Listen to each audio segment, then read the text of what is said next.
how to put a child on your back in an olives and applesauce carrier using a Superman toss. I'm going to be using our Olympia Carrier. You can do the same thing in a hydrogen carrier without the harness. The first thing you want to do is adjust the height adjusters. For a smaller child, you'll need it tightened, which you do to one side, you do to the other. For a larger child, you'll want the height adjusters extended more, or anywhere in between. My model today is almost 5-year-old Landon. He'll be 5 in just a couple days. He weighs 43 pounds, wears size 6 shirts, and is quickly outgrowing 5P pants, to give you an idea of his size.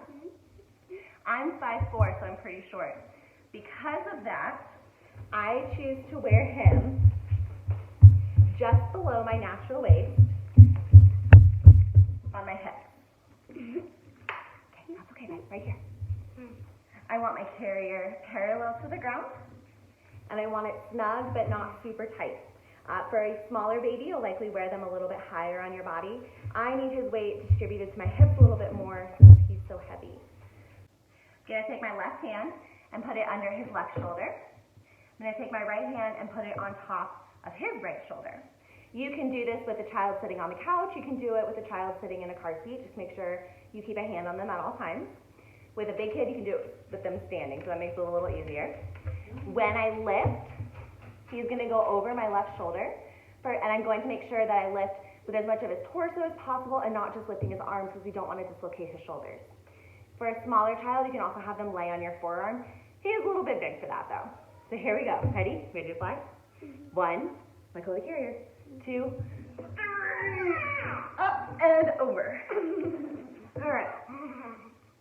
Now that he's on my back, he's good at holding on because he's a little monkey. For any smaller kids, make sure you keep a hand on them at all times. My left hand is on his left arm, and my right hand is underneath his bottom to make sure that he's nice and secure. I'm going to use my whole right arm to help pin his leg where it is, so I can let go with my left hand and grab his other leg. Now, I'm making sure that he's where I want him on my back.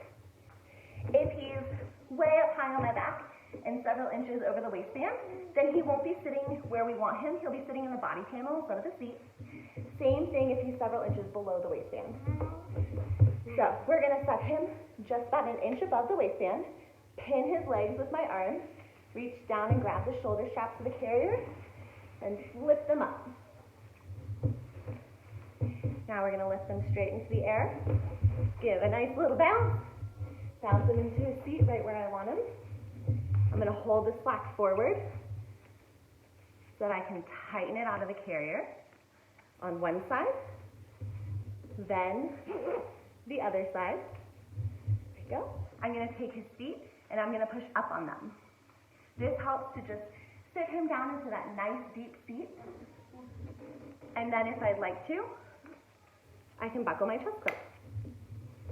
There we go. To get him down, we do the reverse. Unbuckle the chest clip,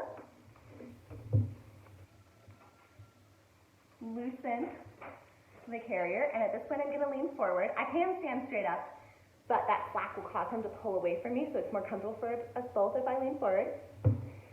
Then I'm going to take one shoulder strap off and hold on to him because now he's not secure. Take the other shoulder strap off and bring him forward. And that's how you Superman toss.